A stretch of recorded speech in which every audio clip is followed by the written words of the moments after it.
learners, we thank all of you for joining this course. We hope this course helped you to gain your understanding on the advanced financial instruments for sustainable business and decentralized markets. Now we will provide you the quick summary of all the advanced financial instruments that we have discussed in this course. Now we are going to summarize the topics on emission trading systems, a case study of EU ETS, carbon price determinants and the connectedness of carbon market with other financial markets, socially responsible investing, practices, progress and challenges, and lastly, blockchain cryptocurrencies, CBDCs, the future of money. Dear learners, my name is Charu Vadva and I am a research scholar in the Department of Management Studies, IIT Roorkee. My areas of research interest includes climate finance, carbon markets, financial markets, and energy markets. I am one of the TAs actively involved in the content development of week 5 of this course. We introduced the concept of emission trading scheme in that week in detail, where we focused on the functioning and the market design of the world's most successful emission trading scheme, called as European Union Emission Trading Scheme or EU ETS. We discussed different phases of EU ETS, their features, and the evolution of EU ETS market with time. We also discussed the allowance allocation mechanism in ETS, that is free allocation and the auctioning of allowances. Further, approaches to freely allocate allowances are categorized in two parts, benchmarking and grandfathering. The benefits and the challenges associated with these two approaches are also discussed in detail in this course. In the novel market like EU ETS, the surplus of allowance is a major challenge. To deal with this challenge, the various measures are discussed. The short-term measure includes backloading of allowances, whereas the long-term measure includes market stability reserve.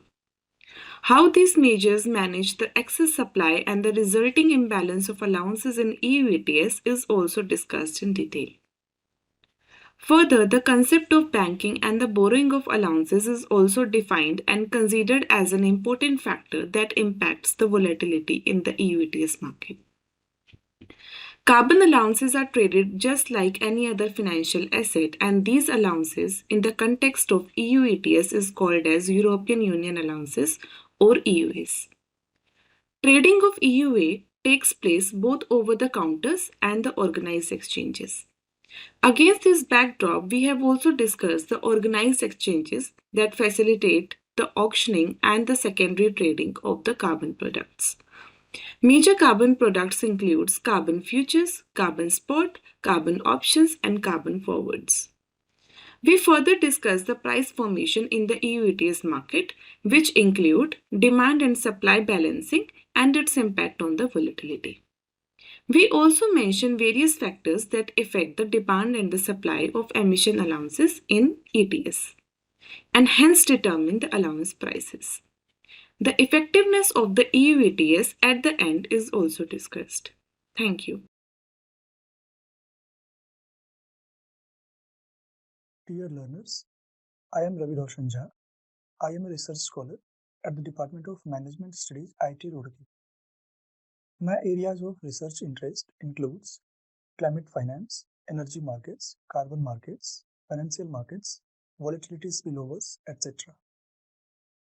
I am one of TAs actively involved in week 6 of this course. Earlier in week 5, we have learned about the design, operations, and intricacies of emission trading schemes, specifically focused on EU ETS. In week 6, we discuss other global emission trading schemes like China's pilot carbon markets, China's national ETS, and the UK ETS. In China, there are 8 regional emission trading schemes encompassing cities such as Beijing, Shanghai, Tianjin, Shenzhen, and Chongqing, as well as provinces including Guangdong, Hubei, and Fujian. Based on the experiences on ETS of subnational markets for many years, China has started its operation of national ETS in 2021. We thoroughly discussed the distinguishing characteristics of these fragmented pilot and national emission trading schemes in China.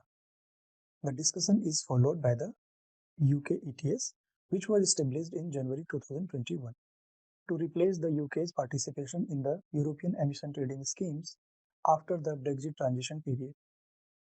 Similar to the EU ETS, UK ETS is designed to tackle the greenhouse gas emissions through cap and trade schemes. We further provide a comparative analysis between UK carbon allowance prices and European Union allowance prices.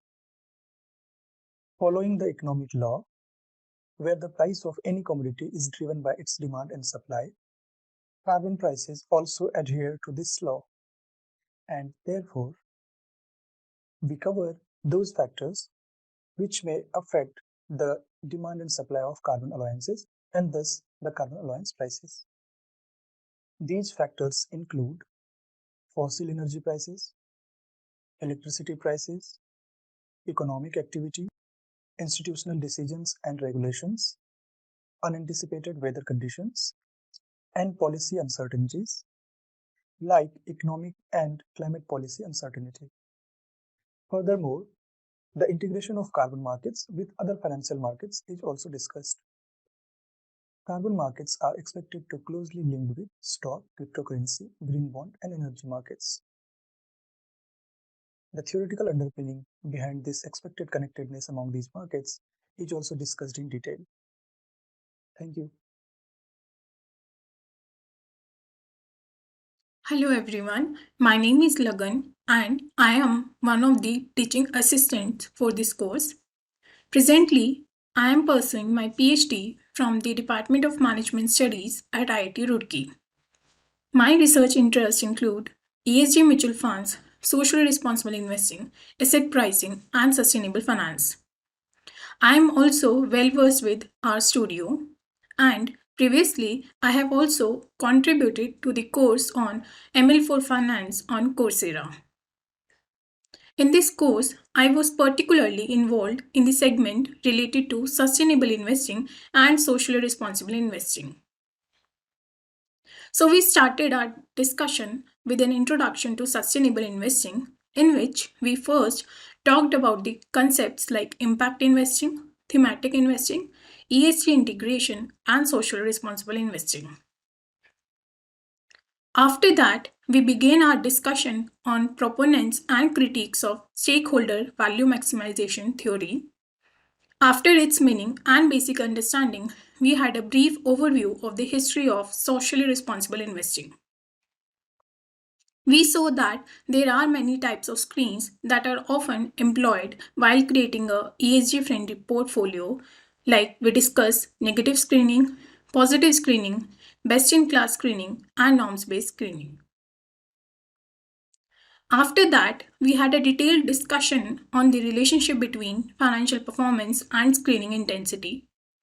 In that, we saw that the combination of modern portfolio theory and stakeholder theory suggests that the relationship between social and financial performance may be curvilinear, not strictly monotonic.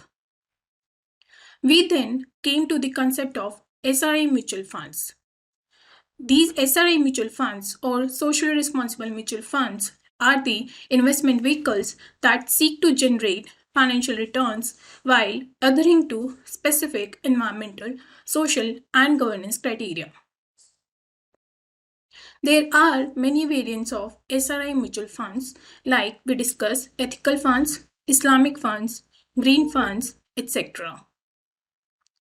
Then we discuss rules and regulations related to socially responsible investing in various economies like Europe, US, Japan, Australia, New Zealand, and India. We also discuss other financial instruments that are available in the market for sustainable investing like green bonds, sustainable real estate, etc. We also discuss the concepts related to greenwashing and shareholder engagement in SRI investing. We concluded our discussion with the challenges and areas of action in sustainable investing. Overall, with this segment, we show that individuals and businesses can financially benefit by making their investments more sustainable.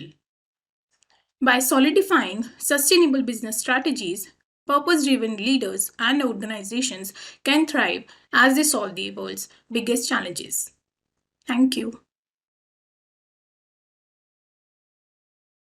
Hello everyone, my name is Manisha and I'm one of the teaching assistants for this course.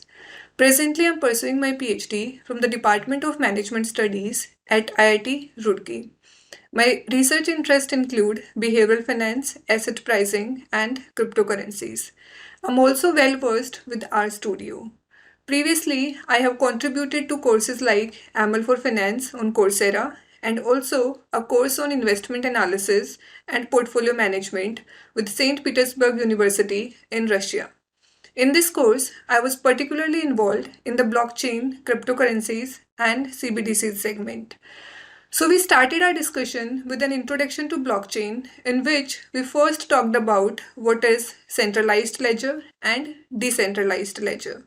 After that, we began our discussion on blockchain, and in simple terms, we defined blockchain as a sequence of blocks containing transaction records, and each block is linked to each other in a cryptographic manner. After its meaning and basic understanding, we had a brief overview of the history of blockchain.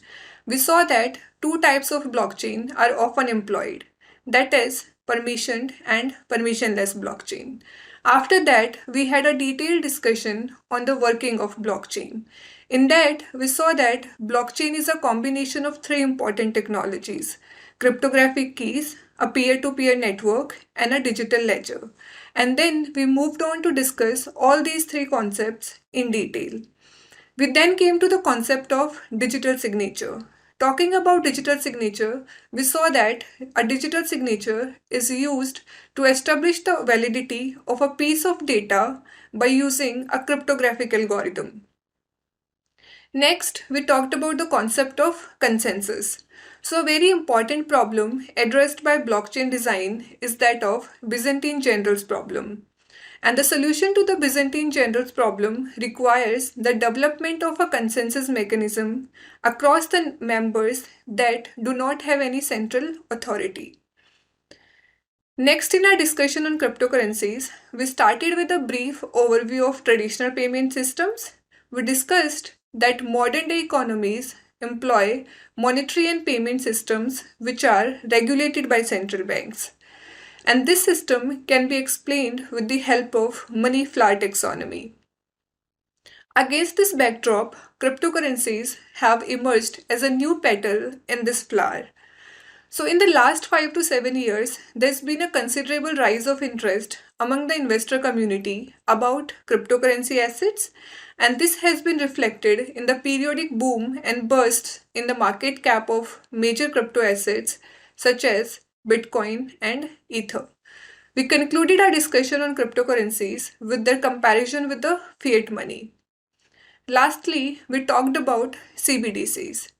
In this, we saw that with the decreasing usage of cash and the technological advancements in payment systems, various central banks are experimenting with different forms of CBDCs, and they are currently in different stages of development. We discussed that the motivation of advanced economies and emerging economies are often different. Further, we saw that CBDCs can be categorized on several parameters, and they could be either retail CBDCs or wholesale CBDCs. The second classification is account based and token based. Another classification is based on the technical architecture and distribution. This includes direct CBDCs or indirect CBDCs. Lastly, we compared CBDCs with cryptocurrencies. Here, CBDCs are more suitable as a means of payment, store of value, and unit of account as compared to cryptocurrencies. Thank you.